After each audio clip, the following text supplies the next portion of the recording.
¿Qué tal amigos? Aquí estamos en una nueva entrevista en PXM. Estoy con el historiador Juan Pablo de Rada. Muchas gracias Juan Pablo por acceder a esta entrevista.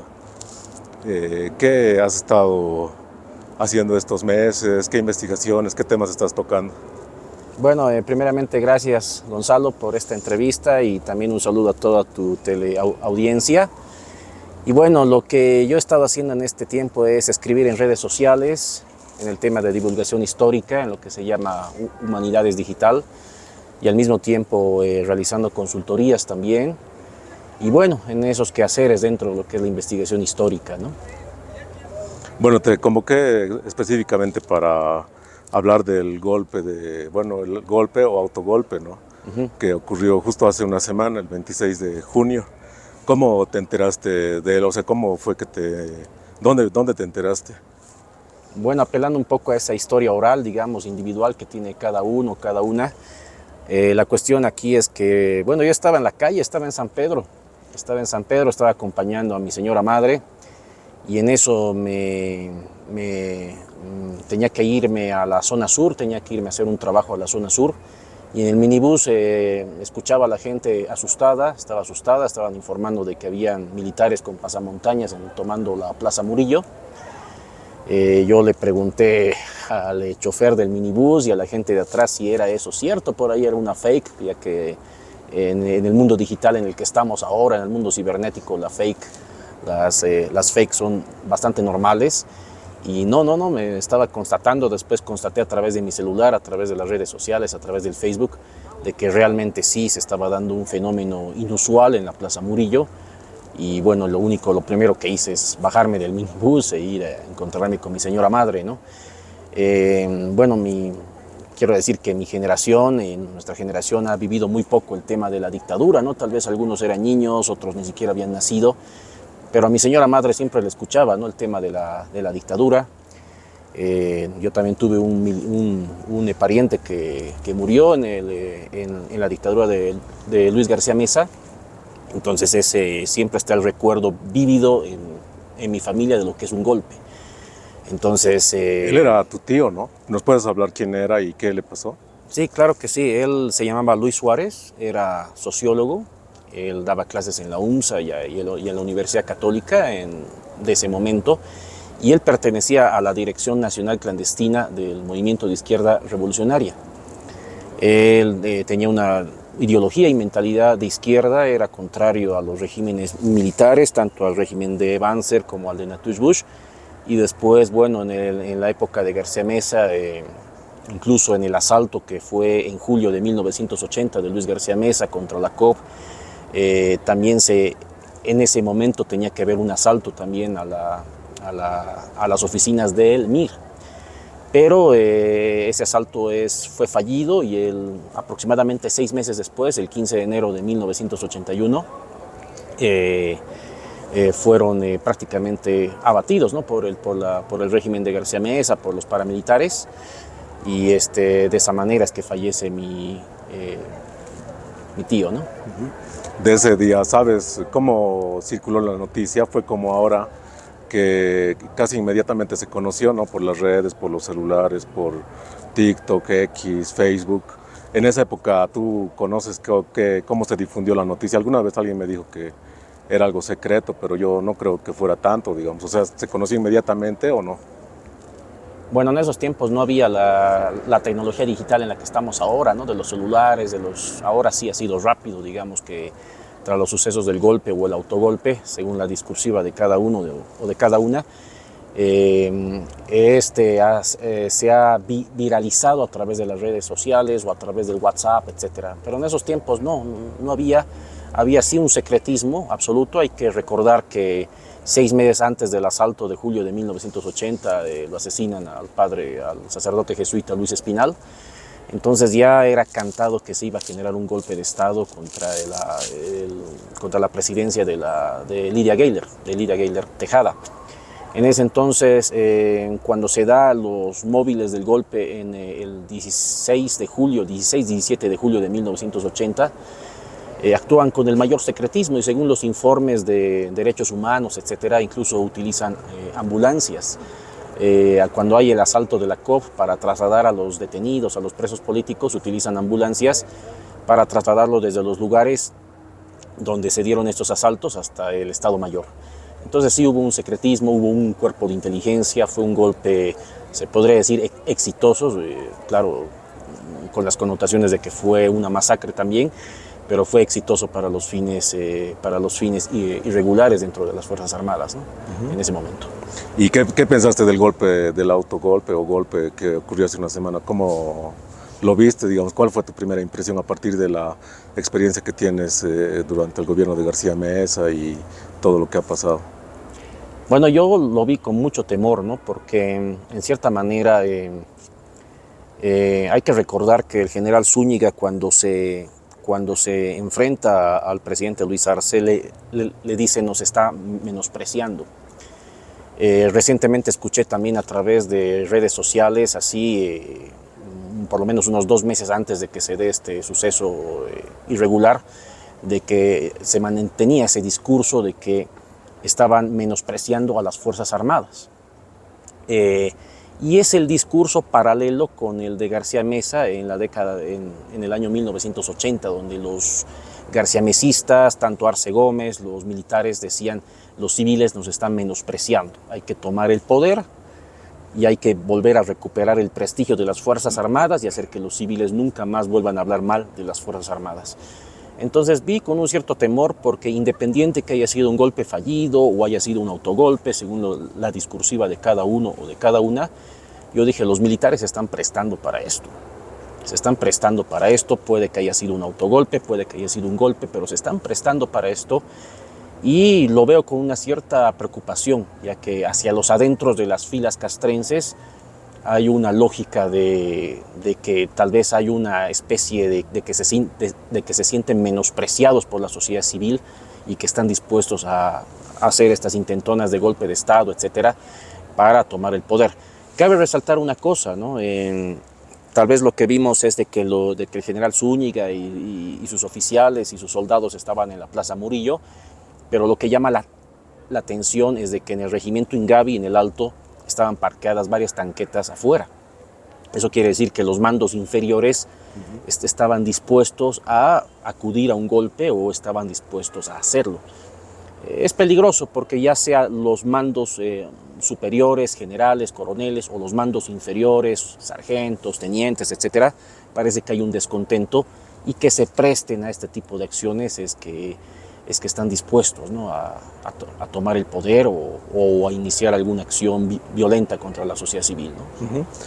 Hablas de ese malestar dentro de las filas castrenses, pero esa tarde yo, al caminar por las calles, vi las tiendas llenas de gente que quería comprar pan, huevos, abastecerse, ¿no?, de alimentos sobre todo. Pero lo que me llamó la atención fue que escuchaba que parece que hay un hastío en la sociedad. Bueno, dependiendo también de qué sectores, ¿no? Tal vez lo ven un mal gobierno, digamos. Entonces ellos decían, qué bien que ya los militares han reaccionado. ¿Qué te parece esa idea? ¿Crees que fuera posible o no? Lo he escuchado de mucha gente, no lo miento. No sé cuánto será el porcentaje en un 100%, pero me atrevería a decir que un 30-40%, y es una cifra también peligrosa, del cuerpo civil estaría dispuesto a apoyar un golpe. Hubo gente que estaba diciendo: es la única manera de sacarlos, se referían al gobierno masista, decían: es la única manera de sacarlos a través de un golpe, a través de una insurrección armada, de una insurrección militar. Entonces, sí vi que en redes sociales, vi a través del WhatsApp que hubo gente que estaría dispuesta a apoyar a un régimen militar. No es algo extraño, ha pasado antes, ha pasado en la época por ejemplo, en la época de Barrientos, en la época de Obando, ha pasado en la época de Banzer también, que hubo la sociedad civil apoyando al régimen militar.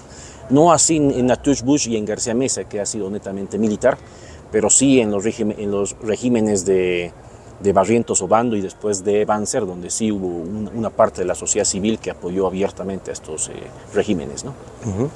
Y esos mensajes, digamos, los vi en redes sociales y los escuché en las calles, pero también me sorprendió que los opositores o sea, sean los primeros en, no sé, o sea, parecían alineados con Arce. Incluso, no sé, he visto comentarios, no he verificado de Áñez o de Camacho que, habiendo sido detenidos, digamos, por el gobierno, estén de su lado, digamos. O sea, ¿cómo explicas eso? ¿Cómo has visto la reacción de los opositores?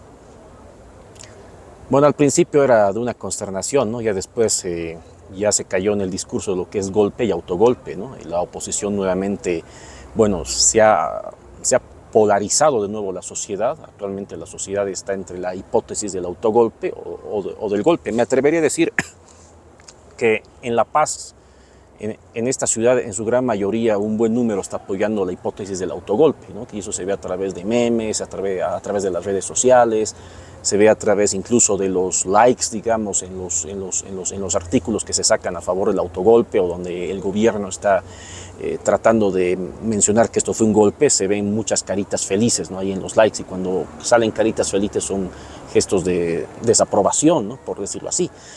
Pero eso no pasa en el Alto. Yo fui a una charla el día sábado en el Alto y lo que pude ver en el Alto es que más bien están apoyando la hipótesis del golpe.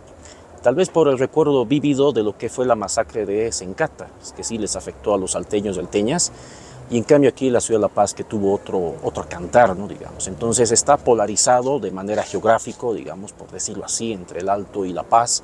Está polarizado de nuevo en la sociedad. Y yo veo que ahora también la oposición también ha agarrado el discurso del autogolpe, también dentro de las filas del MAS, el caso de Evo Morales también, que ha sostenido la hipótesis del autogolpe. Entonces se está polarizando de nuevo la sociedad. Como bien tú lo mencionas, como bien tú lo preguntas, en su momento los opositores a Arce estaban en contra, ¿no?, de esta postura militar, pero ya después se fue desmontando, digamos, diferentes discursos. El autogolpe está también en la hipótesis de la SAINET que maneja tanto el opositor Carlos Mesa, como también el periodista Carlos Valverde en Santa Cruz, ¿no? El SAINET como una teatralización, a diferencia del término autogolpe, que sería realmente tomar que se cierre el Congreso para que suceda un autogolpe, lo que no se dio. Ellos prefieren utilizar el término de teatralización, que todo esto fue un teatro, ¿no? Entonces hay diferentes hipótesis, ¿no? ¿Y para qué sería ese SAINET? O sea, ¿quién lo organizaría el gobierno y para qué? ¿O quién lo organizaría? Bueno, en la hipótesis de Carlos Valverde, yo voy a ver, recogiendo lo que decía Carlos Valverde el mismo miércoles 26 de junio, que él estaba haciendo un streaming ahí en Santa Cruz, y él mencionaba, esta es una teatralización. Claro, se refería a los excesos del ministro del Castillo, que se enfrentaba a los militares como si nada, considerando que en golpes históricos eso era imposible. Los militares prácticamente no te preguntaban, directamente te disparaban o te metían en una ambulancia y te llevaban a dependencias del ejército para que te torturen, ¿no? Prácticamente. En cambio aquí hubo una especie de altanería, digamos, ¿no?, de los oficialistas, digamos, de Arce, enfrentándose, del Castillo nuevamente enfrentándose a Zúñiga con su tanqueta. O sea, eso da a entender tanto a Carlos Valverde que fue una teatralización. Él dice, no, y, ojo, Carlos Valverde vivió la dictadura, él pertenecía al movimiento de izquierda revolucionaria, tengo entendido, de Santa Cruz, hasta él siempre menciona que perdió un oído cuando lo torturaron bajo el gobierno de Luis García Meza. Entonces él está hablando, digamos, desde su propia experiencia. Lo mismo pasa con Carlos Mesa, que también vivió la dictadura, y él mencionaba, esta es una teatralización,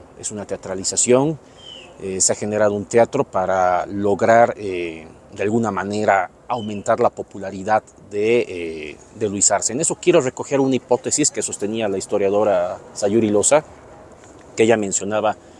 Ella hacía un paralelismo entre lo que era esto y lo que fue el gobierno de Hernán Siles Suazo, ¿no?, en 1984, que también hace una especie de autosecuestro para aumentar su popularidad, para decir que lo han secuestrado, etcétera, ya que el país estaba viviendo por un malestar económico en esos tiempos, por la hiperinflación.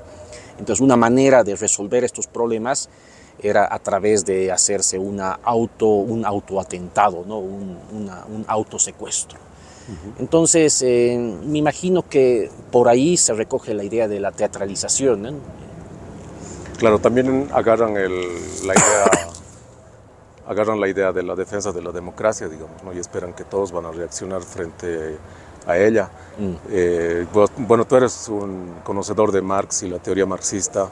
Él, cuando hablaba de opio del pueblo sobre la religión, ¿a qué se refería? Y se puede decir que hemos visto que el opio del pueblo en Bolivia también puede ser la defensa de la democracia, por cómo la usan los gobernantes, cómo reacciona la sociedad, incluso irracionalmente, ¿no? Acudiendo a los mercados, o sea, es algo irracional, ¿no? ¿Cómo era el opio del pueblo en Marx? Claro, él se refería al tema de la religión, ¿no? Más que nada, ¿no? El tema de la debilidad del individuo o de los colectivos frente a la religión. Tal vez hay que mencionar, claro, es un poco más complejo porque en realidad era la lucha entre el pensamiento marxista, entre el pensamiento socialista marxista versus el pensamiento cristiano, ¿no? Por decirlo así. El pensamiento de la doctrina cristiana, no el sentido del cristianismo primitivo, digamos, ¿no? Esa idea del Jesucristo entregado a los pobres y esas cosas, en eso podría comulgar incluso con las ideas socialistas, pero lo que veían contrario era el poder de la iglesia, ya sea tanto la iglesia católica como la iglesia luterana en su momento, y el poder de ambas iglesias sobre el individuo, de cómo guía su pensamiento, de cómo guía su comportamiento y cómo había que destruir todo esto para construir un Estado proletario, ¿no?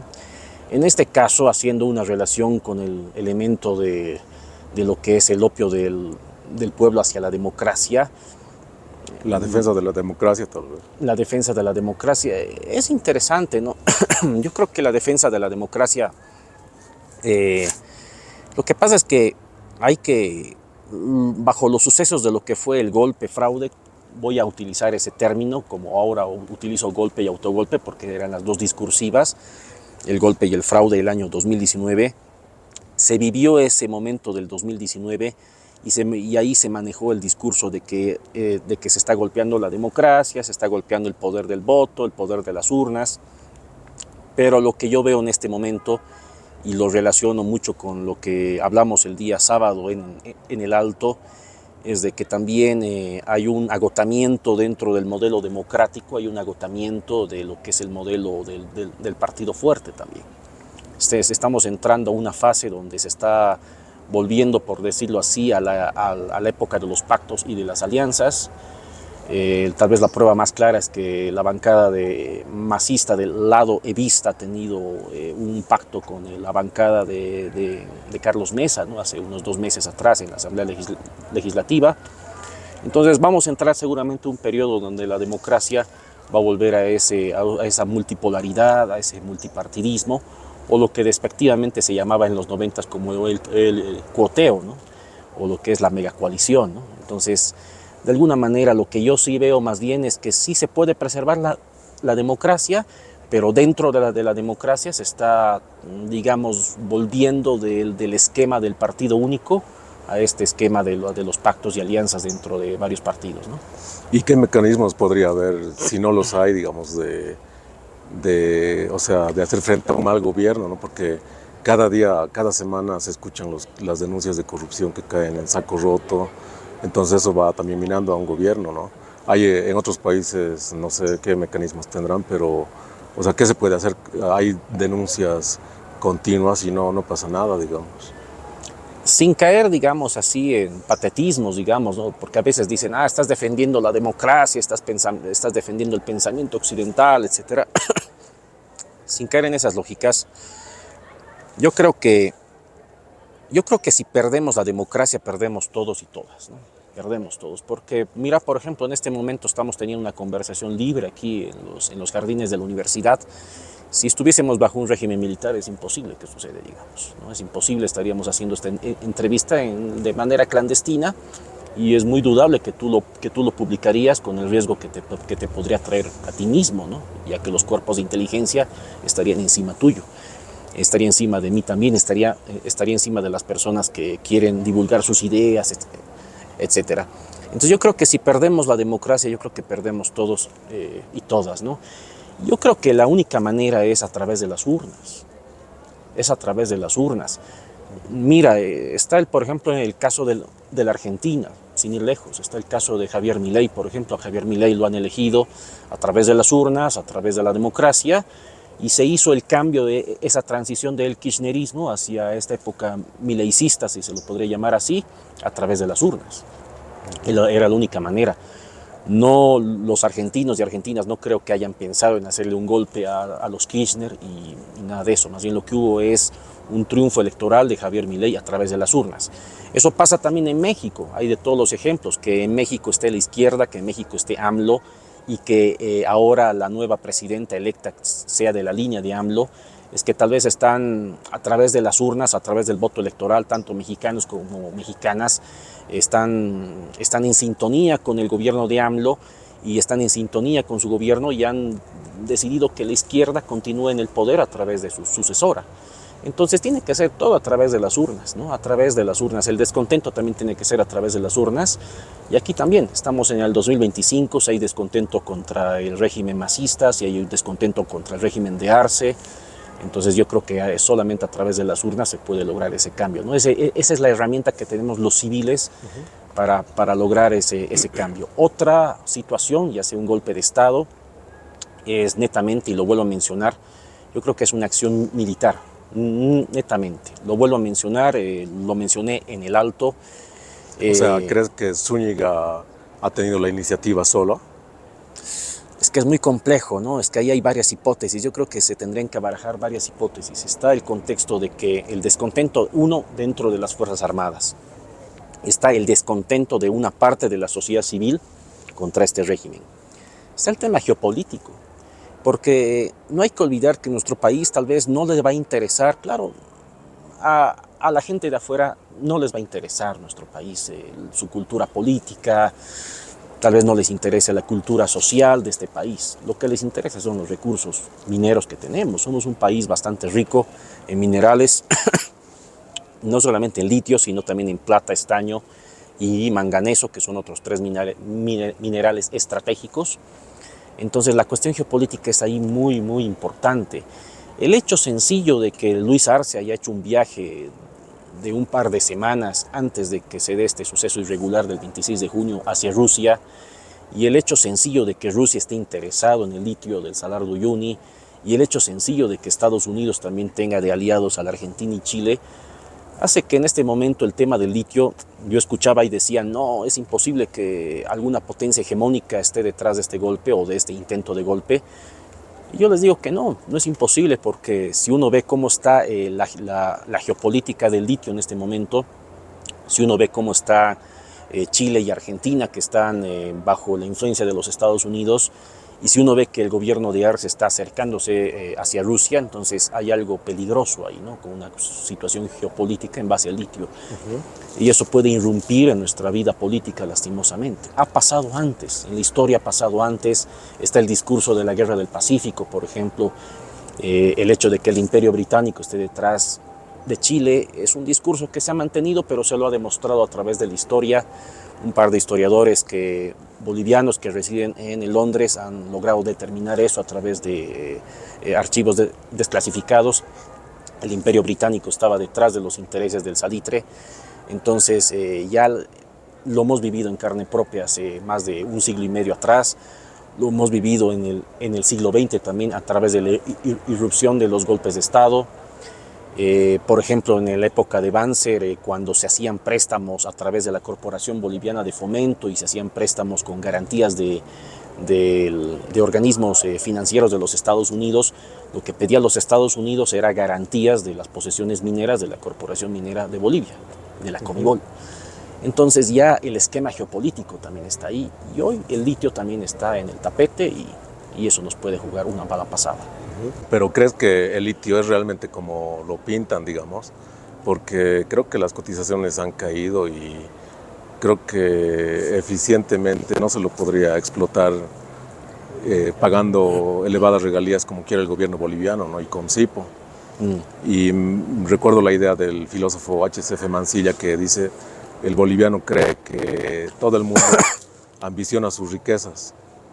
Entonces, ¿crees que esta idea sobre el litio y como una panacea, digamos, que va a solucionar nuestros problemas, no es una continuación de esa idea, digamos, del boliviano que ve a sus recursos naturales siendo ambicionados por todos?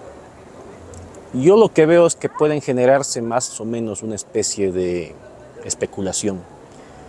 Puede que en este momento se explote. Mira, el tema del litio no es secreto, que el tema del litio estamos muy atrasados en el tema de la explotación. Ya Chile y Argentina tienen muy avanzadas sus explotaciones y hasta los mecanismos de extracción de litio desde sus salares. Tienen patentes, tienen Pero incluso industrias con empresas en Australia, por ejemplo, la explotan empresas privadas, ¿no? Chinas, Exacto, en China, australianas. Exactamente, y en Chile también. Y creo que pagan muy poco de regalía. O sea, he escuchado en alguna entrevista de la explotación en Argentina que creo que pagan 0.3% de regalías, o sea, 3%, imagínate, 13%. ¿Crees que en Bolivia podrían soportar que una empresa se lleve el 87%, digamos, de ganancias? O sea, no de ganancias, ¿no? Pero después de cubrir costos y todo eso. Es que hay un problema, ¿no? Aquí no se tiene el tema de las patentes, ¿no? Recuerdo que alguna vez hablaba con ingenieros de la Comibol en una conferencia que fui a Oruro el año 2022, y los ingenieros de la Comibol mencionaban, uno, que cada salar tiene un método de extracción. No hay un método estándar para decir ya en todos los salares vamos a utilizar una sola patente, no. El salar de Coipasa tiene una forma de extracción, el salar de Uyuni igual y así. Entonces está el tema de las patentes, ¿no? Y eso nos complica bastante, de que nosotros no tenemos la tecnología industrial para hacerlo. Claro, Es justo más, se han perdido en Chile y millones en de Argentina inversión tienes... en un método que no es el adecuado Exacto. para Uyuni, ¿no? Exactamente. Hubo muchos problemas en ese campo. Incluso yo recuerdo que hablaba con un ingeniero que daba clases en la Universidad Autónoma Tomás Frías de Potosí, y él mencionaba que incluso los de la Universidad Autónoma inventaron una patente, pero que el gobierno no los había tomado en cuenta. Hubo intentos, ¿no?, de ver cómo sacar y extraer el litio refinado del salar de Uyuni. Pero a lo que quiero llegar es de que en caso de la importancia de que sí, los precios del litio hayan bajado, hay que mencionar algo dentro de la geopolítica. Si el mundo está polarizado, si el mundo tiene rivalidades, si el mundo tiene competencias, una potencia hegemónica no va a dejar que su rival tenga acceso a ciertos recursos estratégicos. Puede que en el triángulo del litio, puede que ya el litio de Chile sea explotado, el litio de Argentina sea explotado, pero puede que el litio de Bolivia lo mantengan bajo reserva. La idea es de que el litio no caiga en manos de los enemigos, por decirlo así. No quiero dar nombres, no vamos a mencionar tal vez hegemonías, Estados Unidos, Rusia, China. Ya veamos, esas son las tres hegemonías mundiales en este momento. Ninguno de los tres va a dejar, bueno, más allá de la alianza Rusia-China, ni Estados Unidos ni Rusia van a dejar que tanto gringos ni tanto rusos tengan acceso a ciertos minerales estratégicos. Eso también da lugar a especulaciones en el mercado. Se tiene bien sabido que si tú retienes un recurso mineral, ese recurso mineral puede subir de precio, se lo maneja como commodity. Pues estamos sujetos, digamos, también al mercado mundial, estamos sujetos a las especulaciones financieras, y eso de alguna manera es riesgoso, ¿no?, para los intereses, digamos, de este país. Puede que si el litio cae en manos de una potencia hegemónica, puede que no lo exploten directamente. Claro, puede que sea como un recurso estratégico ahí. El 2019, cuando ocurrió la caída de Evo, no hay que olvidar, y se suele olvidar, ¿no?, que Potosí estaba en un paro cívico de 4 semanas, pidiendo que las empresas alemanas que explotaban el litio en Uyuni, no sé si se vayan o querían aumentar las regalías, ¿no? Pero ahora se sabe, ¿no? Todos dicen, y más bien exigen esa transparencia al gobierno sobre los contratos o los tratos que hay con Rusia, ¿no? Porque dicen que Rusia o las empresas rusas están en Uyuni, o chinas, ¿qué sabes de eso, digamos? O sea, ya estarían las potencias, digamos. El viaje que hizo Luis Arce semanas antes del miércoles 26 de junio hacia Moscú, hacia Rusia, a través del el gobierno mencionaba para negociar un tema de importar combustibles y esas cosas, claro, puede que sea maquillado, es cierto. Aquí los rusos prácticamente no nos van a vender combustible. Los rusos están interesados en el litio. Están interesados para sus intereses, para su industria tecnológica, para su industria digital, para la industria eléctrica que está emergiendo en el mundo. Y Rusia es una potencia hegemónica, ¿no? Que quiere rivalizar con los Estados Unidos, ¿no? No quiere dejar su cetro. Es heredero natural de la Unión Soviética, siempre lo menciono, es heredero natural de la Unión Soviética. No es un régimen socialista ahora, es un régimen liberal, conservador. Vladimir Putin maneja ese régimen, pero es un heredero natural de la Unión Soviética en el sentido de su mentalidad geopolítica y también de su inteligencia, ¿no? De sus espías, de su cuerpo de inteligencia. Entonces, es evidente de que los rusos estén interesados ahí. Ahora, que ya operen empresas en el Salar de Uyuni, a ciencia cierta no tengo esa idea, no hay ello, pero sí puede haber un contrato, puede que sí Luis Arce establezca un contrato con los rusos y puede que se dé una explotación de empresas rusas ahí. Entonces, lo vuelvo a mencionar, ¿no? El litio se ha vuelto en un mineral altamente estratégico, puede que lo exploten o no lo exploten, lo del Salar de Uyuni y lo del Salar de Coipasa, pero eso da lugar también a que si tú retienes, si una potencia hegemónica retiene ese mineral, puede también jugar con los precios del mercado, puede jugar con la especulación, puede generar un descalabro financiero en alguna bolsa del mundo financiero alrededor de nuestro orbe, etcétera, ¿no? Entonces yo creo que eso puede surgir, ¿no? Bueno, vamos a seguir hablando de Rusia y la geopolítica, pero has tocado el tema de Milei y su llegada al poder, ¿no? Y ayer yo vi en redes sociales una convocatoria de bolivianos que apoyaban a Milei, o sea, los dichos de Milei contra el gobierno, porque Milei abiertamente ha dicho que es un autogolpe, ¿no?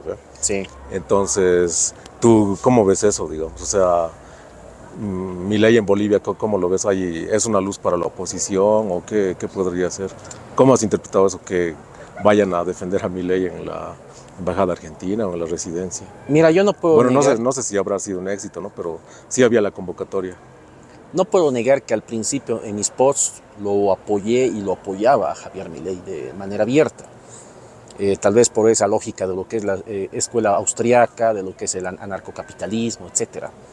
Pero con el tiempo me di cuenta que sus políticas financieras, las medidas sociales que está tomando en la Argentina, sus ajustes eran, incluso rayaban contra la lógica de lo libertario, ¿no? Se parecen más a los ajustes neoliberales y ya empezó a despintarse, ¿no? Digamos, para mí de manera gradual. Lo de días pasados, Javier Milei está en todo su derecho de mencionar su régimen, el gobierno argentino, está en todo su derecho de decir, saben, apoyamos lo que dice el presidente de Bolivia o sencillamente decir, no apoyamos. Pero ya el hecho de mencionar adjetivos, y eso recojo incluso de periodistas como Carlos Valverde, por ejemplo, ojo, cuando lo menciono constantemente a Carlos Valverde, ojo, es un periodista de la oposición, ¿no? Es un periodista que pertenece también a la lógica de periodistas de Santa Cruz, que abiertamente critican al régimen masista. Pero Javier Milei de alguna manera empieza a utilizar adjetivos, ¿no? Como lo del idiota, Zurdito. Exacto, ¿no? Entonces, el dinosaurio. Ayer usó dinosaurio, ¿no? Utilizó el dinosaurio o utilizó el término del perfecto idiota. Exacto. Entonces, cuando se refiere a esas cosas, es ya una intromisión, digamos, de un gobierno extranjero sobre nuestros asuntos internos. Tal vez entre bolivianos y bolivianas podemos decirnos las cosas de frente, podemos decir el presidente es tal, podemos utilizar un adjetivo, varias veces ha pasado eso, o la gente masista puede utilizar un adjetivo contra la oposición o contra las personas que piensan diferente a su régimen, pero es un asunto de nosotros, es un asunto nuestro, ya que haya un país extranjero, sin caer en chauvinismos, ojo, pero que haya un país extranjero y un régimen extranjero que se meta de manera abierta en asuntos internos de otro país y que además utilice adjetivos, es algo bastante lamentable. Ahora, no voy a negar, viendo cómo son las redes sociales, está polarizado. Hay gente que dice, no debía haberse metido Milei. Hay gente que no, hay gente que aquí le gusta Milei. Le gustan, lo ven como una esperanza, empezaron a buscar el Milei boliviano y esas cuestiones. Yo soy muy crítico en eso, ¿no? Porque yo veo que los procesos, tal vez ese es otro capítulo, pero para resumirlo, los procesos económicos y políticos de la Argentina fueron diferentes a los nuestros. Incluso ellos tuvieron un régimen neoliberal, abiertamente neoliberal, con Carlos Saúl Menem, cumplieron la fase neoliberal, después vino el kirchnerismo, etcétera, pero esa fase previa neoliberal les da, digamos, una carta abierta para entrar a esto que se llama lo libertario, ¿no? O las escuelas de Hayek, ¿no? La escuela austriaca. O sea, cumplir primero la fase capitalista neoliberal para entrar a la fase del capitalismo libre, del capitalismo de la escuela austriaca. O sea, los argentinos sí han pasado por esa fase. En cambio, aquí nuestro neoliberalismo fue fallido, de alguna manera. Nuestro neoliberalismo, además que el neoliberalismo de la época de los 90 fue la capitalización, hay que recordarlo, no fue un neoliberalismo absoluto. Fue un capitalismo mixto, la mitad era para el Estado, la mitad para la empresa privada, hubo un cierto temor. No, con Carlos Saúl Menem se privatizó todo, o sea, realmente hubo una privatización. Aquí no, aquí hubo un capitalismo mixto, ¿no? Entonces, el neoliberalismo tuvo sus fallas, etcétera. Entonces, no pasamos bien esa fase. No pasamos bien esa fase y dudo de que entremos a la lógica de la escuela austríaca acá. Yo soy muy crítico con eso. Siempre me decían, no, mira, está el economista Jaime Dunn, ¿no? Jaime Dunn se autoproclama como libertario. Mira, yo tengo mis críticas.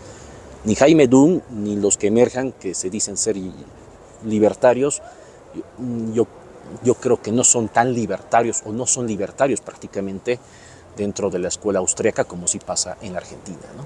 Sí, yo recuerdo que tú siempre has hablado de la escuela austríaca, ¿no? ¿Qué características tiene y por qué, o sea, cómo se podría, no sé, o sea, equiparar a Bolivia, digamos? O sea, algunas características, un par de características de la escuela austríaca. Bueno, la escuela austríaca surgió en la década de los 30, ¿no? Como una emergencia frente al avance del comunismo, ¿no? Y del socialismo, ¿no? Friedrich Hayek, incluso en sus textos sostiene y abiertamente menciona que su gran rival ideológico es el socialismo. Y él menciona, lo que promueve, por ejemplo, la escuela austríaca es caer ya en una filosofía económica. Se maneja muy poco el término filosofía económica, se maneja más el concepto de filosofía política, pero está surgiendo en Europa incluso lo que se llama filosofía económica, en Inglaterra y en Estados Unidos especialmente, y ya Hayek pregonaba lo que era la filosofía económica. Hayek lo que promocionaba era el egoísmo, pero el egoísmo no como algo mal visto. Él decía, el egoísmo más bien promueve de alguna manera que se desarrollen inventivas, patentes, estrategias. Él sostiene que gracias al egoísmo la sociedad avanzó. Él sostiene que gracias al egoísmo han surgido grandes líderes empresariales, grandes líderes políticos empresariales, han surgido grandes corporaciones, han surgido, pues sí, por decirlo así, como sociedades capitalistas, etcétera, gracias hacia el egoísmo. Él decía, el egoísmo no es malo, el egoísmo es positivo, por eso él está en contra de las ideas socialistas. Él dice, no, esa distribución de la riqueza no va, o sea, si tú has ganado ese dinero es tuyo y punto. No tienes por qué entregarle al otro o a la otra. Entonces, eso es algo que se puede sostener. Ahora, aquí en Bolivia, es que las connotaciones son muy diferentes, ¿no? Dentro de los dos capitalismos vigentes actualmente, lo que es el capitalismo aymara, por ejemplo, el capitalismo camiri que hay en el Alto, o el capitalismo neoliberal en Santa Cruz, me atreveré a decir que es muy interesante tu pregunta porque habría que hacer un estudio de cuánto ha influido, digamos, las ideas del egoísmo en la mentalidad boliviana, ¿no? Claro, también chocan con la idea de comunidad, ¿no? Exacto, chocan con la idea de comunidad, o incluso en Santa Cruz. No hay que olvidar que en Santa Cruz, por ejemplo, estaban las cooperativas de ahorro y crédito. O sea, la idea del cooperativismo en Santa Cruz en la década de los 60. Claro, también sería un colectivismo, ¿no? Que sería una especie de colectivismo evidentemente capitalista, donde tal vez la acumulación de capital esté en un segundo plano y en primer plano esté el beneficio social, pero que haya beneficio social y acumulación de capital al mismo tiempo, ¿no? Que haya un equilibrio entre ambos, y no así como las tesis socialistas que tratan de eliminar la lógica de la acumulación de capital y que haya solamente beneficio social. No, tal vez las cooperativas de ahorro y crédito equilibran ambos, ¿no? Beneficio social y acumulación de capital. Y aquí, bueno, en el Alto, especialmente en el capitalismo aymara, también se da esa especie de... recordaba mucho lo que era este camiri, empresario aymara, el Fermín Tarquino, de la hora del vecino que falleció por el COVID. Él era un empresario aymara prácticamente. Y él mostraba su éxito, es una forma de demostrar también el éxito capitalista, pero al mismo tiempo es muy importante en el mundo aymara el prestigio social.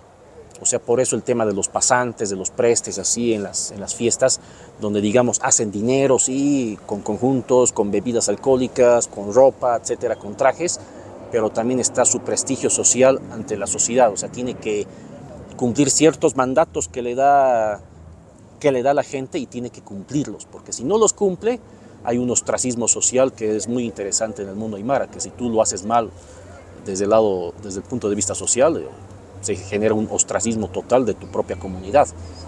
Entonces aquí es muy difícil, o sea, este tema del egoísmo es muy interesante, habría que analizar. No pasa en la Argentina. En la Argentina sí se podría pregonar de que hay una competencia en la sociedad argentina, se ve evidentemente que hay un individualismo, y ese individualismo se ve a través de sus personalidades, personajes que compiten constantemente entre ellos y ellas, ¿no? A través de la cultura, de la sociedad, de la economía, de la política. O sea, se ha fomentado el egoísmo con este tiempo y sí podría funcionar la escuela austríaca allá en la Argentina, como se está dando, ¿no? Actualmente. Claro, porque en Argentina, por ejemplo, hay un montón de youtubers, de influencers mileístas, digamos, ¿no? Entonces ellos actúan solos, o sea, individualmente, digamos. Exacto. No forman grupos. Y aquí se tiene la idea, creo que es errada, de que Milei es un fascista. ¿Tú cómo analizas eso? Eso es lo que dijo Marianela Paco, la exministra de Evo, en una entrevista con Sarabia, ¿no? Que es un referente ahora liberal, boliviano que vive creo que en Estados Unidos, pero en una entrevista que se viralizó, ella dijo que Milei es un fascista. ¿Cómo ves a Milei fascista? ¿Es un fascista? Yo no diría que es fascista, ¿no? Tal vez sus expresiones fueron muy radicales. Lo que pasa es que él se lanzó, por ejemplo, contra ciertas políticas del kirchnerismo y lo que se denomina el populismo argentino. El hecho sencillo de eliminar, por ejemplo, el Ministerio de la Mujer, por ejemplo, es generar antípodas entre lo que es la escuela austríaca versus el feminismo. El feminismo político, que en la Argentina tenía una fuerza muy grande bajo el ala del kirchnerismo. Entonces tal vez ahí se lo podría tildar hasta de fascista, lo cual es incorrecto. O sea, por la actitud, digamos. Es la actitud, es el triunfo del egoísmo. Porque un fascista tiene al Estado como todo, digamos, ¿no? O sea, la violencia en el fascismo es del Estado, ¿no? O sea, y Milei es lo más opuesto al Estado que puede haber, aparentemente. Completamente. Hay que recordar que Milei fue un crítico, así como fue un crítico del socialismo, fue un crítico de los fascismos. Hayek fue un crítico del socialismo y también fue un crítico del fascismo. Hayek, que era austriaco, en la década de los 30, cuando crea esta filosofía económica, él lo que plantea es, sí, luchar contra el socialismo, pero también él dice el fascismo y también el nacionalismo alemán, vistos desde Hayek, eran vistos como socialismos, como una forma de socialismo. Nada más que un socialismo, lo que se diferenciaba del marxismo es que el marxismo, el socialismo, el comunismo era un socialismo colectivo. En el fascismo y tanto en el nacionalismo alemán era como un socialismo regido por un solo individuo, pero un solo individuo que regía un Estado socialista. Además, lo que Hayek sostenía es que también bajo el triunfo del egoísmo se debía eliminar el Estado, porque el Estado coarta las libertades individuales y por ende también coarta la emergencia del egoísmo como algo moral, digamos, o sea, lo coarta, le impone muchas leyes, muchas normas de comportamiento, etc. Y él dice, eso no es lo correcto. Tú bien lo has mencionado, la escuela austríaca está contraria al Estado, es el Estado versus el mercado, si hay que mencionarlo así, y en realidad es el triunfo del mercado, o sea, que el mercado sea el pilar central de la sociedad humana y no así el Estado. El Estado visto como el gran logro de la sociedad humana, ya sea desde las tesis, desde el siglo XV, XVI, hasta las hipótesis del siglo XIX, ya en el siglo XX, visto el Estado como si fuese el mayor logro de la expresión política del ser humano. Pero no, Hayek dice no, en vez del Estado, que sea el mercado. El mercado tiene que ser el mayor logro de la expresión humana y para que el mercado se dé de manera libre, tiene que eliminarse el Estado. Entonces, volviendo a tu pregunta, a tu interrogante, Javier Milei de ninguna manera podría ser fascista.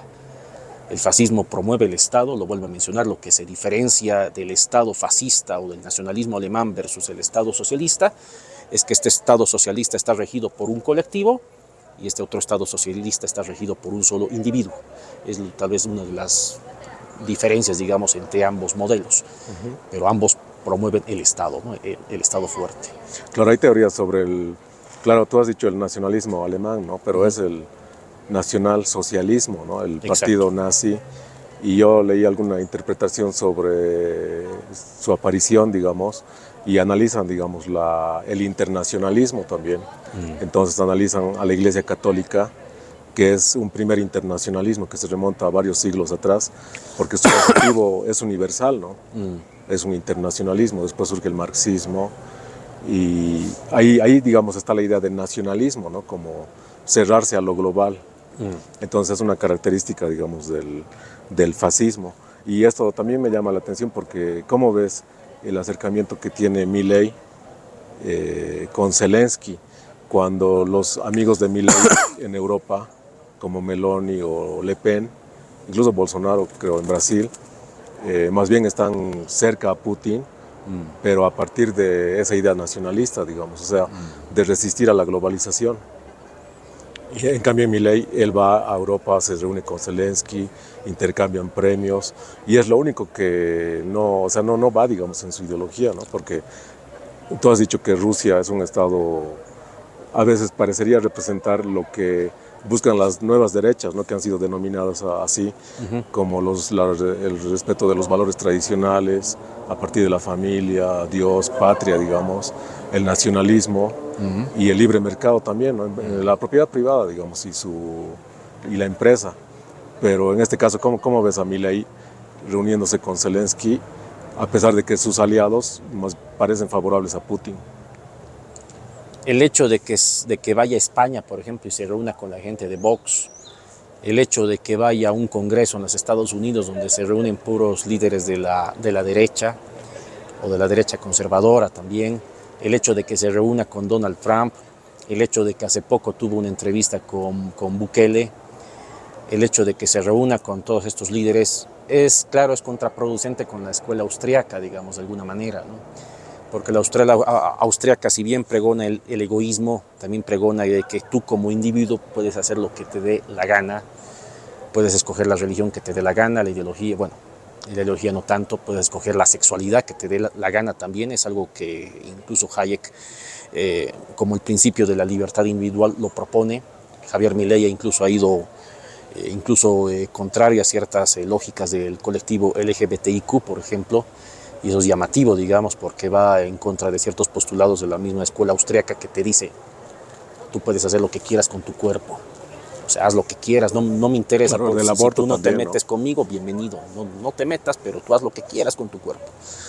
Entonces pregonan eso, ¿no? Entonces va en contra de las lógicas de la escuela austriaca. El mismo hecho de que Javier Milei tenía que eliminar el Banco Central argentino, de alguna manera, y que no lo ha hecho hasta ahora, digamos, va en contra de los postulados de lo que es la escuela austriaca, ¿no? O sea, yo digo, ¿está preparado el mundo todavía para una escuela austriaca para ser aplicado 100%? Había una esperanza de que Javier Milei lo haga, yo por eso lo apoyé los primeros 2 meses de su gobierno, lo apoyé incluso bajo sus medidas radicales como la ley Omnibus, etcétera, pero evidentemente no se ha comportado tan austriaco, y me atrevería a decir que ha caído de la categoría de la extrema capitalista a un capitalismo más moderado, que sería el capitalismo neoliberal, ¿no? Volviendo a tu pregunta, el hecho de que Zelensky haya llegado incluso a su posesión en Buenos Aires, el hecho de que emerjan, digamos, grupos de conservadores o de la extrema derecha, como llaman en Europa, de que la extrema derecha está volviendo con fuerza en Europa, el caso de que en Francia estén preocupados, por ejemplo, de que tanto su presidente, hasta jugadores de fútbol, ¿no?, que decían, por favor, no voten por la extrema derecha, pero la extrema derecha está volviendo con fuerza, y en Francia, además. El hecho de que en Holanda también estén surgiendo líderes de extrema derecha también, que incluso se está generando una islamofobia, por ejemplo. En Holanda se está utilizando a los seguidores del Islam, a los musulmanes, como chivos expiatorios, por decirlo así. El hecho de que surjan estas cosas, yo creo que tiene que ver con factores geopolíticos también. Milei tiene que encontrar aliados. Tiene que encontrar aliados, porque el vecindario también es llamativo, ¿no? Tienes a un Lula que pertenece más a un populismo de la izquierda brasileña, tienes un Petro contrario al régimen de Milei, tienes a un AMLO en México que ha sido abiertamente contrario al régimen de Milei, y viendo que tanto Brasil, Colombia y México son, por decirlo así, las otras potencias, aparte de la Argentina, que ahora están en manos de la izquierda, entonces evidentemente Milei tiene que encontrar aliados, ¿no? Aliados afuera, aunque suene contraproducente, aunque algunos aliados rayen en la extrema derecha, ¿no? Claro, en Argentina le critican el excesivo número de viajes, le dicen, ¿no? Que ya debería ocuparse de gobernar, le dicen. Pero yo lo veo también como esto, que él ha posicionado la batalla cultural. Entonces Milei me parece que está siendo como un evangelizador, digamos, ¿no? En el mundo, y por ahí se está convirtiendo en un símbolo. Incluso podría compararlo al Che Guevara, digamos, un ícono de la izquierda, y Milei está surgiendo como un ícono de derecha, digamos. ¿Qué te parece? O sea, ese afán de andar por el mundo divulgando sus ideas, ¿no? Bueno, más allá de esa comparativa, que es llamativa, ¿no? De cierta manera, ¿no? Justo creo que una de las cámaras enfoca ahí a un Che Guevara allá atrás, ¿no? Irónicamente. Pero lo interesante es de que, o sea, más allá de esa comparativa, lo que tú mencionabas, ¿no? De la batalla cultural, que tanto lo sostenía Javier Milei, también lo sostenía Agustín Laje, ¿no? Que incluso está escribiendo. Claro, él es el iniciador de esa idea y del concepto, creo. Tiene un libro, ¿no? La batalla cultural. Que es un bestseller, ¿no? Tanto en la Argentina como ahora en América Latina, ¿no? Incluso lo vi a Agustín Laje dando conferencias en República Dominicana, o sea, en países ya... se la pasa viajando en Alemania, en Europa, sí. Exactamente. O sea, sí se lo ha intentado ver, digamos, como un líder de la región, ¿no? Como un líder de la región, como un líder que también, incluso no hay que olvidar que la prensa norteamericana se ha fijado en él. Se ha fijado en él además en la forma en que él se expresa. No hay que olvidar, hay que destacar algo de Javier Milei, es que en la forma en la que hace sus discursos es bastante elocuente. O sea, tiene un manejo de los discursos, de la oratoria bastante bueno, diría, en términos prácticos de lo que es el esquema político, de lo que es el ideal del líder político, ya sea de izquierda o de derecha, pero líder político con carisma, líder político con oratoria, y que además en su oratorio maneje ese discurso efusivo, ¿no? de alguna manera, ¿no? Entonces, esos ingredientes que tiene Javier Milei hace que muchas personas en la región lo hayan visto como un líder, que aquí hayan intentado buscar un Milei boliviano también. Tal vez el gobierno, o tal vez el régimen que tal vez se le podría parecer más al argentino es el chileno, ¿no? No recuerdo muy bien, hay un líder chileno que es libertario, ¿no? Hay otro que es un académico, a la diferencia de Kast es más conservador, ¿no? Kast es más conservador. Hay uno que incluso tuvo una entrevista con la periodista Jimena Antelo, y tuvieron una reñida entrevista donde a Jimena Antelo incluso le ha parado varias cosas. Es un líder chileno. Axel Kaiser. Claro, es otro de los referentes de la batalla cultural y la nueva derecha, digamos. Y él lo toma como referente a Javier Milei. Sí, son amigos personales. Es un referente, exactamente. Hay que mencionar que Javier Milei tiene una profunda admiración por la economía chilena. Él dice Chile era el mejor país, mejor situado de América Latina, porque ha logrado aplicar un capitalismo neoliberal en serio, y por eso ahora la sociedad chilena goza ahora de un capitalismo bastante fuerte, ¿no? Es una sociedad de consumo que está prácticamente, esta lógica del libre mercado está metida hasta en su médula, ¿no? Entonces claro, Kaiser, sí. Es parte de esta corriente, ¿no? De la batalla cultural y autores, ¿no? Porque también hay otro autor que ya había publicado libros, que es Nicolás Márquez, tal vez lo ubicas, que ha publicado junto a Agustín Laje un libro que se llamaba El libro negro de la izquierda. Ya. que mostraba en su portada un Che Guevara o sea, homosexual, digamos. Ya. Entonces es un libro que va directamente, ¿no?, contra los movimientos de ideología de género, no sé. Pero justamente parece que va a llegar para la Feria del Libro. Va a llegar Nicolás para la Feria del Márquez. Libro. Ya. Porque él ha presentado recién una biografía, bueno, autorizada seguramente, ¿no? Porque también es amigo de Milei. Entonces él está. Y ahora has hablado sobre el carisma de Milei y me he acordado de algo que es interesante porque tú estás al tanto del capitalismo y toda la evolución, hacia dónde va el capitalismo. Y han hecho encuestas en España y en Estados Unidos sobre los presidentes y aparece Milei, o sea, como si en España Milei, digamos, 5% de que tiene que hacer Milei en una encuesta de presidentes en España, digamos, o en Estados Unidos 1%, o sea, 0.1, pero aparece. Entonces he leído algunas teorías sobre el capitalismo en el futuro que dicen que a lo que tal vez tiende es que en el futuro haya corporaciones que gobiernen, digamos, o sea, entregar el Estado y su gobierno a corporaciones. Y incluso van más allá, digamos, un ciudadano de un país, si no está conforme con su propio país, puede cambiar de país, como cuando vas a otro supermercado que tiene mejores precios y mejores productos, algo así. Entonces, ¿cómo ves eso del futuro, digamos? ¿Qué ideas hay sobre el capitalismo en el futuro? No sé si distópicas o utópicas o Claro, en este momento no sé qué es eso. habrían dos corrientes, ¿no? Digamos si el capitalismo sigue hacia adelante en su curso normal, habrían dos corrientes, ¿no? Una es ese capitalismo austriaco, de la escuela austriaca, y el otro es el capitalismo, no sé si mencionarlo capitalismo aceleracionista, ¿no? Porque el aceleracionismo, incluso los de la izquierda han querido recoger la idea del aceleracionismo, pero hay un aceleracionismo de izquierda, pero no, hay también un aceleracionismo desde el capitalismo y que lo promulgan más que nada las sociedades digitales, ¿no? Más que nada la gente de Silicon Valley, ¿no? Donde actualmente está el epicentro del GPT, de la inteligencia artificial y de todos estos avances electrónicos que ahora están en debate, que están en polémica, pero que sigue avanzando.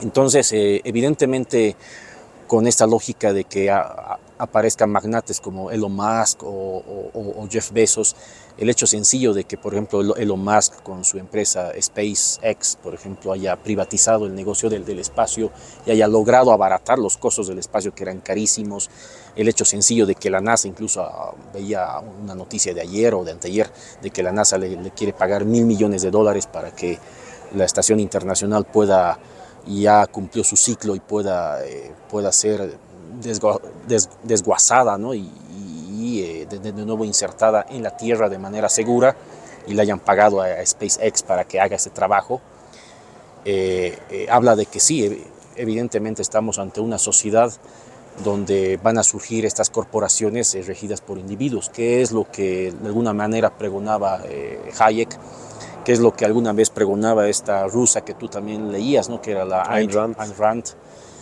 que manejaba eso desde la literatura, y que de alguna manera se ha visto eso también en películas, ¿no? El caso de Ridley Scott, ¿no? Con Blade Runner, por ejemplo, el hecho también de la misma ciencia ficción con Philip K. Dick, el mismo hecho de sociólogos como Alvin Toffler desde la futurología, ¿no? Que ya te manejaba la idea de las corporaciones en Japón, que ya tenían una bandera, ¿no? El caso de que haya la corporación Sony o la corporación Toyota, y que los trabajadores tanto de la Sony como de la Toyota se embanderaban bajo la filosofía de estas dos corporaciones y ya no bajo la filosofía japonesa, ¿no? O sea, hubo un periodista del New York Times que se llama Thomas L. Friedman. Él ganó incluso 2 premios Pulitzer, y él mencionaba con casos desde el periodismo de lo que son estas corporaciones que ya a fines de los 90 se empezaron a surgir con la idea de que pueda haber de que el individuo, el empleado de estas corporaciones pueda identificarse con estas empresas, pueda trabajar para estas empresas. Se ha visto en ejemplos como el de Elon Musk, por ejemplo, que les exige o les sobreexige a sus empleados de que sus empleados ya no trabajen 8 horas, sino trabajen 10 o 12 horas, y que de esa manera manejen la fidelidad con la corporación. O sea, ya están surgiendo ciertos fenómenos podría ser, imagínate un futuro en el que haya una corporación, no sé, danesa, japonesa, que te ofrezca gobernar tu país y lo único que tienen que hacer los ciudadanos es como una especie de licitación y que entregarles el gobierno, ¿no? Así con absoluta transparencia. Y en este caso de la transparencia entraría la inteligencia artificial, ¿no? Que es insobornable. Justamente Milei en una de sus reuniones con la gente de Silicon Valley, no sé si es Zuckerberg o Musk, que habían hablado, ¿no? De un experimento que han hecho utilizando ya inteligencia artificial, creo que en el gobierno de El Salvador con Bukele. Entonces sí es algo que a lo que vamos, ¿no? Parece. Y podrías hablar más del aceleracionismo. Creo que consiste en acelerar el capitalismo hasta buscar su destrucción, o no necesariamente, y ver qué hay después, o Claro, qué es. quiero hacer un paréntesis aquí con el tema de que sí surjan este tipo de corporaciones, pero también yo creo que también hay otros fenómenos que podrían surgir, ¿no? Como el tema de la micropolítica. Estoy siguiendo mucho el enfoque de la micropolítica, de que no van a, o sea, de que el modelo del Estado fuerte pueda desaparecer en un futuro y se dé más protagonismo a las ciudades, por ejemplo, o a los municipios urbanos.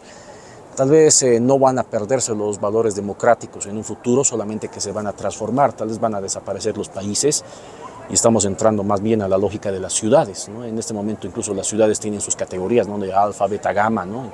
No sé en qué posición está La Paz, por ejemplo, o Santa Cruz o El Alto, pero hay ciudades alfa, ¿no? De alrededor del mundo que cumplen ciertos requisitos, y a través de la globalización hay una lógica de vivir en ciertas ciudades, ¿no? De vivir en ciertas lógicas, de vivir en ciertos elementos y tú ves gente, incluso bolivianas que viven en Bangkok, por ejemplo, tú dices, ¿cómo se han ido tan lejos? O se van a Montreal, etcétera, o sea, ya se cambian de ciudad. Es muy normal, ahora es muy común, a través del WhatsApp, a través del Facebook, las distancias se han acortado. Ahora, con ese tema del aceleracionismo, evidentemente sí, o sea, lo que se busca es acelerar las lógicas capitalistas, lo que se busca es acelerar las lógicas de lo que se llama hiperindustrialización. El término hiperindustrialización fue acuñado por el antropólogo Marvin Harris, y él sostenía ya esta hipótesis en la década de los 80 desde la academia, desde la antropología. Y lo que puede surgir es que más bien se acelere esa hiperindustrialización, se acelere esa lógica, que los modos de producción se aceleren y no se tenga temor al avance científico. Por ejemplo, los aceleracionistas están en contra de las doctrinas de las doctrinas de la izquierda que sostienen el ecologismo, el calentamiento global. Los aceleracionistas dicen, no hay que detener el avance industrial, más bien gracias al avance industrial puede que encontremos la fórmula, y vamos a encontrar la fórmula para arreglar este planeta. Ya ellos mismos te mencionan y te dicen que están surgiendo máquinas para limpiar el dióxido de carbono, que a través de la tecnología se puede limpiar el monóxido de carbono, que se pueden buscar otras alternativas energéticas. Se está buscando a través del aceleracionismo avanzar en la tecnología médica, con la nanorobótica, eliminar las enfermedades. Mira, por ejemplo, ahora hay tanta enfermedad respiratoria ahora mismo. Yo estoy con algún cuadro de gripe y yo digo, o sea, a través de la nanotecnología tal vez desaparezcan las enfermedades. Es cierto, sí, tal vez el aceleracionismo lo que busca es una respuesta a los desafíos actuales del siglo XXI a través de la confianza en la tecnología. Exacto. O sea, el hecho de tener esa confianza absoluta en la tecnología y en el avance técnico, ¿no? Y casualmente, justamente Milei, Trump, Bolsonaro son los que van en contra de la idea del cambio climático, ¿no? Que incluso les llaman negacionistas, digamos. Exacto. Y claro, a favor de la tecnología. Y ¿qué tal si Rusia tal vez, y China creo que llevan también una política de progreso, ¿no? O sea, de hiperindustrialización que dices. Totalmente. O China más que Rusia. No hay que olvidar que Deng Xiaoping, si bien lo tienen a Mao en la ciudad prohibida, en un cuadro ahí, prácticamente como el ideólogo del Partido Comunista Chino, pero no hay que olvidar que fue Deng Xiaoping el autor de esta China actual. Yo siempre menciono de que China lo único que ha hecho es adoptar el neoliberalismo, pero el neoliberalismo fomentado desde el Estado. A diferencia del modelo neoliberal norteamericano, en realidad acuñado por Milton Friedman y por Rose Director, esa lógica de que el neoliberalismo debe ser promovido por el mercado, En China lo que han cambiado han sustituido la lógica del mercado por el Estado. O sea, el Estado debe promover el neoliberalismo. Y lo han logrado con cierto éxito, ¿no? Tras 40 años de ese régimen, no hay que olvidar que en 1980 Deng Xiaoping toma el poder y en 1980 empiezan esas reformas neoliberales. Incluso él cierra filas con Moscú, él rompe relaciones con Moscú y más bien se abre en relaciones francas con Washington. Él abre relaciones con Jimmy Carter, él abre relaciones directamente con los Estados Unidos y está muy interesado que Wall Street, que Nueva York, etcétera, pueda invertir en China, y eso se cumple a cabalidad en la década de los 90, donde ya se desarrolla este boom industrial. Los chinos han sido aceleracionistas, de alguna manera. Han sido aceleracionistas. Por eso yo recojo, o sea, el concepto de que el aceleracionismo, hay un aceleracionismo dentro del capitalismo tecnológico en Silicon Valley, y hay un aceleracionismo, tiene otro término, si no me equivoco, dentro de la izquierda, que ya el marxismo es un acelerador industrial. Siempre les recuerdo a los ecologistas y les menciono que el marxismo era contrario. Si Marx estuviese vivo ahora estaría en contra de las doctrinas ecologistas. La Unión Soviética era un contaminador bárbaro. O sea, el precio de que en la Unión Soviética, de que la Rusia eslava, de que la Rusia feudal haya pasado una lógica capitalista, por decirlo así, una lógica industrial antes de entrar a esa fase deseada del socialismo, que al final ha tenido sus tropiezos. Pero el hecho de que la Unión Soviética se haya acelerado con sus planes quinquenales a través de Lenin y después con Stalin, es cumplir una lógica de aceleracionismo industrial y ampliamente contaminador. No hay que olvidar que el aceleracionismo es ampliamente contaminador, y lo que se diferencia del aceleracionismo marxista, de este aceleracionismo del capitalismo digital de Silicon Valley, es que, lo vuelvo a mencionar, o sea, ¿se va a contaminar el mundo? Sí. ¿Va a haber un precio que se va a pagar? Sí, pero va a ser la misma tecnología la que va a solucionar ese problema. Va a ser la misma tecnología la que lo va a hacer a través de las nuevas emergencias que hay, de nuevas patentes. Volvemos a caer en Hayek. Claro, hay una película, ¿no? Elysium, en la que la gente poderosa y rica construye un módulo, digamos, y se van, ¿no? Y viven como en la Tierra, pero dejando un planeta totalmente contaminado y en ruinas casi, ¿no? Es lo que pregonaba igual John Borman. En 1982 sacan la película Sardos, que también se maneja esa lógica de que una élite vivía en una especie de ciudad burbuja y el resto era como civilización y barbarie, ¿no? Eran los bárbaros que vivían en ciudades contaminadas, y se volvía ese primitivismo, ¿no? De etnias así del futuro, ¿no? Que se peleaban por ciertos recursos. Eso se vio de alguna manera en Mad Max, ¿no? de George Miller, o en Waterworld, ¿no? Igual con el actor Kevin Costner, que era un Mad Max pero acuático, y se manejaba toda esa idea, ¿no? Pero habría que ver, ¿no? Ahora, sin ir lejos, o sea, los ricos viven prácticamente en ciudades separadas, ¿no? O sea, es un fenómeno que lo vivimos ahora, ¿no? El hecho de que, por ejemplo, en Santa Cruz hayan tantos barrios privados que son cerrados, amurallados, que son como mini ciudades. El hecho de que el mismo Urubó o en Alto Las Palmas, donde vive la élite cruceña, tengan parques y tengan urbanizaciones cerradas con murallas y con guardias privados. El hecho de que aquí en La Paz tengamos también barrios como La Rinconada o Humananta, ya en la zona, ya camino a Mecapaca, que son barrios privados, ya te habla, digamos, de cómo podría ser el futuro. Evidentemente va a surgir eso, ¿no? No sé si al mejor estilo de Elysium, pero sí que van a surgir barrios o ciudades específicamente para gente rica, ¿no? Eso es evidente, ¿no? Claro, y en este mundo globalizado del que hemos hablado, ¿cómo ves a Corea del Norte, que justamente hace un par de semanas recibió la visita de Vladimir Putin, ¿no? Ante alarma de la OTAN, de la Unión Europea, firmaron un acuerdo de mutua asistencia, ¿no? Que dice que si cualquiera de los dos es atacado, el otro lo defiende. ¿Cómo ves esa relación entre Putin y Kim Jong-un? Me parece muy interesante esa relación, ¿no? Y también otro detalle es que primero se sospechaba, ¿no? Que en la guerra de Ucrania había armamento norcoreano.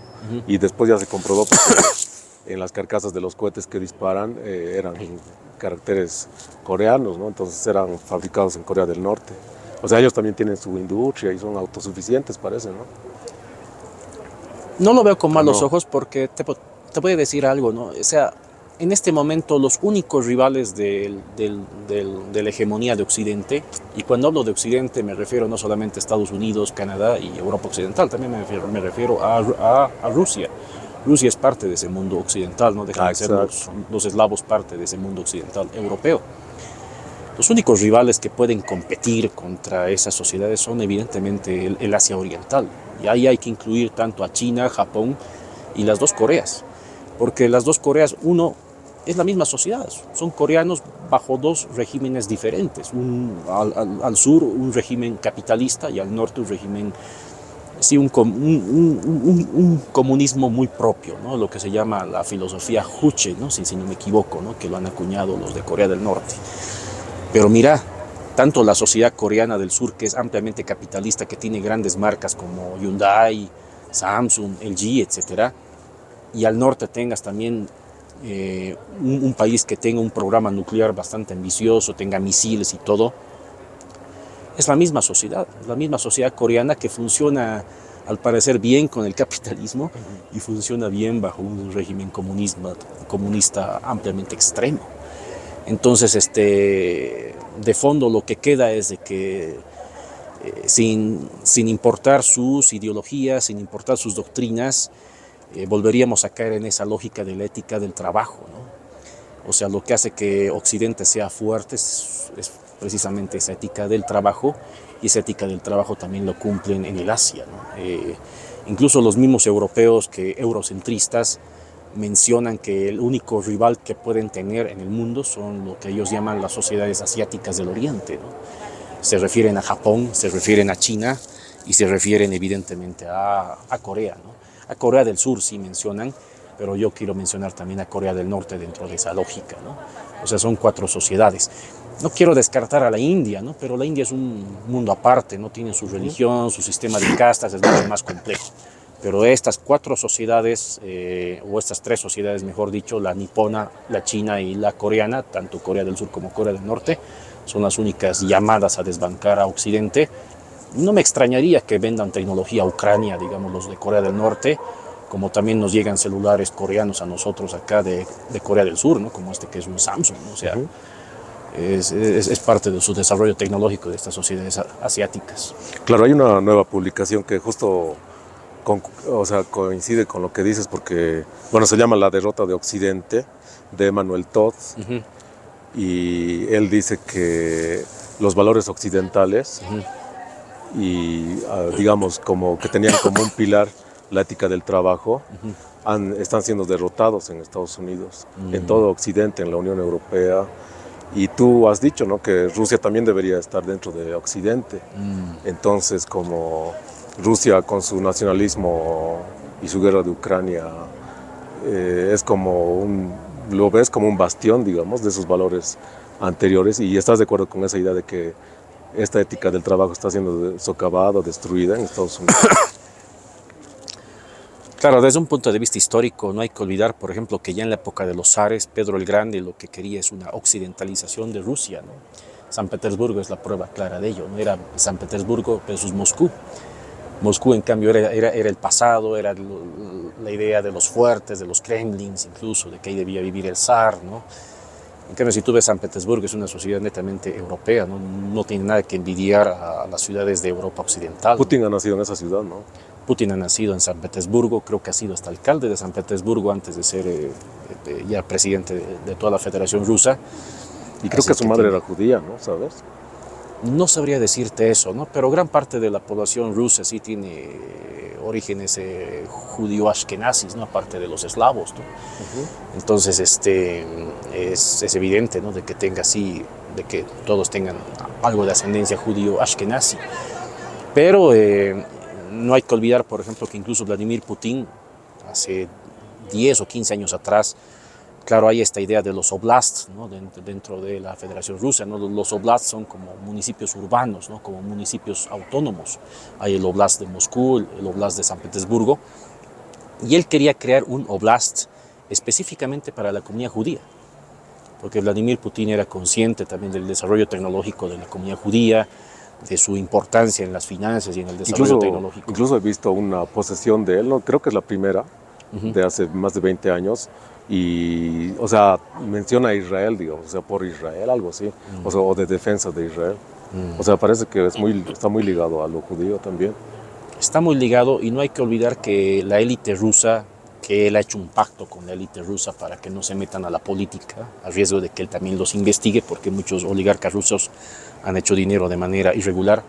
Uno de ellos es, por ejemplo, Abramovich, ¿no? El que era dueño del Chelsea en Inglaterra, en Londres. Roman Abramovich es de la comunidad judía rusa, por ejemplo, y Roman Abramovich ha inyectado bastante capital a Israel. Teniendo él su fortuna en Rusia, ha inyectado bastante capital al modelo sionista israelita, ¿no? Entonces, hay una ligazón entre Moscú y Israel histórica. En la Unión Soviética no hay que olvidar, no hay que negar, por ejemplo, de que el hecho de que León Trotsky, siempre les menciono que León Davidovich Bronstein era de origen judío ashkenazi, y que haya sido el jefe del Ejército Rojo, el hecho de que el comisario de las finanzas del pueblo, que vendría a ser como un ministerio de Hacienda en el gobierno de Lenin, Grigori Sokolnikov, era de origen judío ashkenazi. O sea, sí, hasta en la Unión Soviética hubo muchos judíos ashkenazis ya convertidos hacia el ateísmo, pero que no dejaron de apoyar estas ideas socialistas, ¿no? Y ahora en la Rusia capitalista liberal de ahora hay oligarcas que son de la comunidad judía, ¿no? Entonces, la proximidad entre el mundo ruso y el mundo judío es... Y estoy seguro que después de la Segunda Guerra Mundial y el Holocausto, que sobre todo se ha ejecutado en Europa del Este, en territorio ruso y polaco, debe haber miles de migrantes en Israel, ¿no? Que proceden de Rusia. Exacto. ¿Y cómo conoces cuál ha sido la posición, digamos, de Rusia o de Putin o otros líderes rusos sobre el ataque de Hamas del 7 de octubre a Israel? Ese es otro tema muy complejo, ¿no? Es un tema muy complejo porque, claro, aquí hay situaciones geopolíticas, ¿no? El hecho de que el régimen sionista de Israel esté aliado al de Washington es un poco lo aleja, digamos, de los intereses de Moscú, pero es por factores geopolíticos, ¿no? Lo vuelvo a mencionar, gran parte de los primeros migrantes que han llegado a Israel han llegado en su gran mayoría de Europa del Este, sobrevivientes del Holocausto, y también no hay que olvidar, por ejemplo, que el modelo del kibutz israelita, del modelo de las cooperativas agrícolas israelitas, se ha baseado también ampliamente en el modelo del kolhoz soviético, por ejemplo. El kolhoz soviético fue creado evidentemente por teóricos marxistas de origen judío. Entonces hay una proximidad, ¿no? Hay una proximidad cultural, digamos, entre Rusia e Israel, evidentemente lo hay, pero por factores geopolíticos puede que si Putin no esté cercano al régimen actual, ¿no? Al régimen sionista de Israel, ¿no? ¿Y cómo te enteraste de ese ataque del 7 de octubre que ha sacudido todo, ¿no? O sea, ya no se veían matanzas así desde los nazis y la Segunda Guerra Mundial. Ha sido como una operación de los Einsatzgruppen, ¿no? Te ubicas que yo he presentado ponencias sobre ese tema y es exactamente igual, ¿no? Sí, o sea, me ha llamado mucho la atención que la víctima se haya vuelto igual que el victimario, que hayan adoptado las mismas lógicas de los nacionalistas alemanes, del régimen nazi. O sea, los israelitas o los Hamas. Los sionistas, ¿no? Los sionistas, evidentemente, ¿no? Y ahora el hecho de que Gaza se haya vuelto como una especie de gueto, ¿no? Yo comparaba el gueto de Varsovia con prácticamente lo de Gaza, que se ha vuelto, claro, una especie de gueto gigantesco.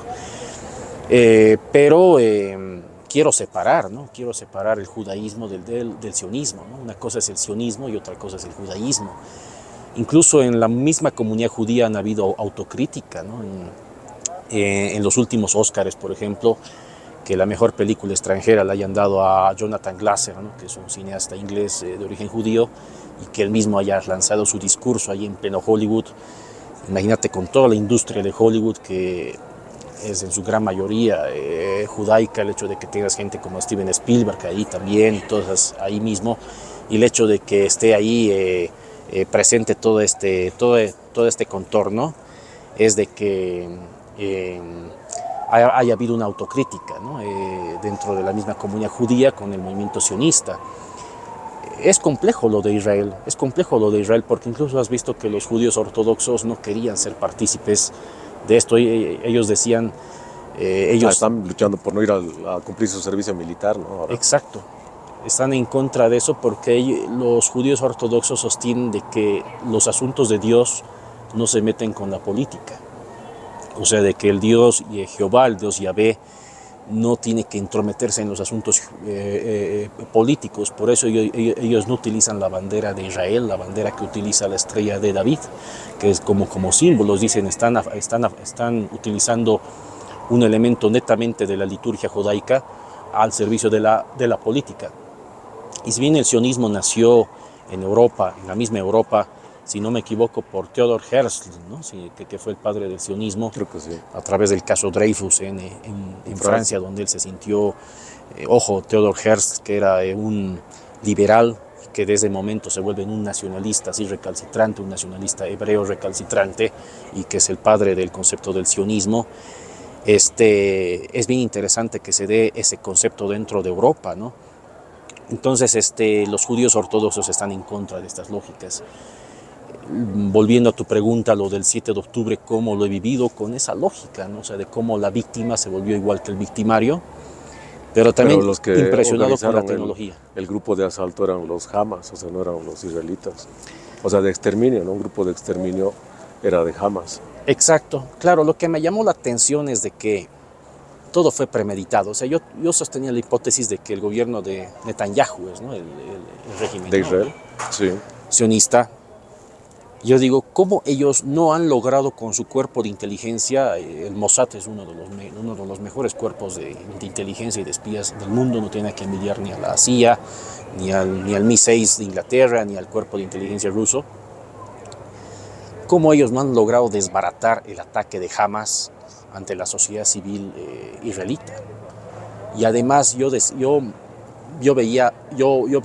hacía una comparativa entre su mal manejo de las fronteras con el Estado palestino y también su impresionante sistema del escudo de hierro, o sea, sus misiles de alta tecnología. Es decir, si tienen esa tecnología de misiles, es evidente que deben tener igual un cuerpo de infantería, de blindados y de inteligencia de alto nivel. Así que yo creo que lo hago haciendo un paralelismo, es como un Pearl Harbor, yo creo. Los gringos ya sabían lo de que los japoneses iban a atacar Pearl Harbor, y lo que necesitaba el gobierno de Roosevelt era cómo decirle al Congreso norteamericano que había que entrar a una guerra. Y ese fue el chivo expiatorio, fue Pearl Harbor y el ataque del imperio japonés sobre Pearl Harbor, que generó que Estados Unidos entre abiertamente en la guerra y le declare la guerra al eje, ¿no? Ya has mencionado esta película que recién ha ganado como mejor película extranjera, ¿no? En los Oscar. La zona de interés, ¿la viste? ¿Qué te pareció? ¿O todavía no la has visto? ¿Qué tal? He visto el tráiler, no la he visto. Sé que en el multicine la estaban transmitiendo, la estaban mostrando. Me hubiera gustado ir a verla porque me llama mucho la atención prácticamente el argumento se basa en cómo era lo que tú sostenías, ¿no? Esa banalidad del mal, ¿no? de Hannah Arendt, asociado a cómo los oficiales de las SS vivían una vida normal, común, y al lado estaba el campo de exterminio de Auschwitz, ¿no? Entonces, y evidente cómo Jonathan Glaser hace ese ejercicio fascinante, ¿no? No la vi el filme, pero sí vi el tráiler. En el tráiler dice, o sea, se hace énfasis a que la esposa de Rudolf Höss, o sea, dicen, ¿no? Una madre quiere lo mejor para sus hijos, así, pero son personas que a metros llevaban el exterminio, ¿no? A cabo. Sí, es complejo. ¿Y qué otras películas has estado viendo? Bueno, tienes como en lo más alto a Kubrick, ¿no? Y Tarantino, creo. ¿Todavía ocupan ese pedestal o ya hay algún otro que se acerca por lo menos? No recuerdo bien el nombre de un cineasta. Hay un cineasta sueco que me ha llamado mucho la atención. No recuerdo bien el nombre de este cineasta. A ver si te lo paso luego. Pero me llama mucho la atención porque este cineasta sueco maneja dos enfoques, o sea, maneja dos discursos dentro de sus planos. O sea, ¿Qué película hace actuar, tiene? no recuerdo bien los nombres. Él, ¿sabes qué? Él empezó a filmar en la década de los 80 dos películas. Una fue un éxito y la última fue un fracaso.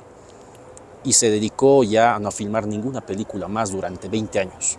Se dedicó a hacer spots comerciales, le fue bastante bien en eso, pero ya no quería meterse a la narrativa, a la ficción. Tenía mucho temor de hacer... Pero estabas contando como film, algún dos fracaso. pantallas, ¿cómo? Y sí, o sea, cuando él empieza a filmar ya sus primeras películas en el año 2000, empieza a mezclar lo que él hacía en sus inicios, ese film narrativo con amplia riqueza narrativa, y lo fusiona con la estética de sus spots comerciales. Entonces lo que él logra, lo que él hace con sus películas, él no utiliza locaciones naturales, él utiliza estudios. A él le toma 5 años no es Lars von Trier, pero él es danés, ¿no? No es Lars von Trier, Sueco. Es un sueco, tiene un apellido así como Johansson, un apellido así, Andersen creo, tiene un apellido así. Él ha hecho películas donde muestra el descontento del humano con su contexto, con su coyuntura. Entonces él juega con dos planos, él tiene los actores y actrices protagónicos en un plano, pero al fondo él arma otro argumento. Entonces tú puedes ver que, digamos, aquí están en un bar, están así interactuando, pero al fondo del bar hay una ventana y al fondo hay una calle y está pasando otra escena y está pasando otra narrativa. Entonces él conjuga con dos narrativas al mismo tiempo. Ha ganado muchos premios, irónicamente le fue mal al principio en su carrera fílmica, pero ya ahora en los últimos años incluso creo que ha ganado un festival de Cannes, ha ganado un premio y sí sigue bajo esa lógica. No voy a negar que sí, me gusta todavía los filmes de Kubrick. ¿Cuál no es voy tu a negar. película favorita, digamos?